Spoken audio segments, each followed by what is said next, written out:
All right, a day after Brock was at Husky Pro Day watching Jake Locker throw 43 balls, completed 41 of them, have Michael Lombardi on, who's been a talent evaluator in the NFL, now works for the NFL Network. And Brock, while I think you present a very positive picture of A, what Jake did yesterday, and B, what Jake is in general as a potential pro quarterback, Lombardi very much the opposite. Now, this isn't to say he stands for everybody in the NFL, Correct. But by his estimation, Jake Locker could be as low as a third or fourth round grade. That's right. He looks at him as a possible starting quarterback, and those possibilities, when he graded these prospects through the years, possibilities and potential guys tend to be third and fourth rounders, not first or second rounders, with the big investment that comes with taking a quarterback early. And this is why Jake Locker is all over the place. Why Mike Lombardi, who's a very accomplished guy that's been through this process for decades, that worked for Bill Walsh, and in fact had some tremendous insight. Listen to the link right below this video. Very objective. Yeah. Says he's a mid-rounder. And on the flip side, you have somebody that says,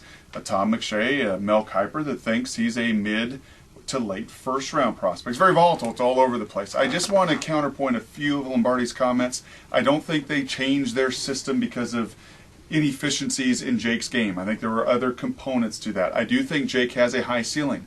One area where we do agree, thinking through this after our show ended, Mike Lombardi said something very bright. He said there are about 5 quarterbacks on the planet that can fit in any system.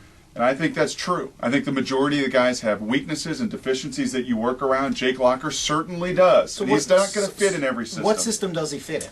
He would fit into a system, I think, more like a Pittsburgh, a Baltimore, where you have a really good defense, where you have an offense that's play action pass, and an offense that's built around some of the creativity of the quarterback and moving the pocket. It's less read, it's less of a reading and defense system, it's more of a let my natural playmaking ability just come into play once we get into the game. It's the anti-West Coast system, and there's a huge responsibility on every NFL starting quarterback, but the West Coast system at its core, Bill Walsh said, I'm going to make life hard on the quarterback and really difficult, and therefore make it easier on everybody else. Ben Roethlisberger and the Pittsburgh Steelers says, no, we will share that wealth of responsibility, and I won't put everything on the quarterback to change plays. Mike Martz doesn't have his quarterback change a play at the line of scrimmage. I call it, you run it. So there are different philosophies and different systems. Jake Locker will have a fit. I think he will be a first-round pick. May not be in that West Coast kind of system.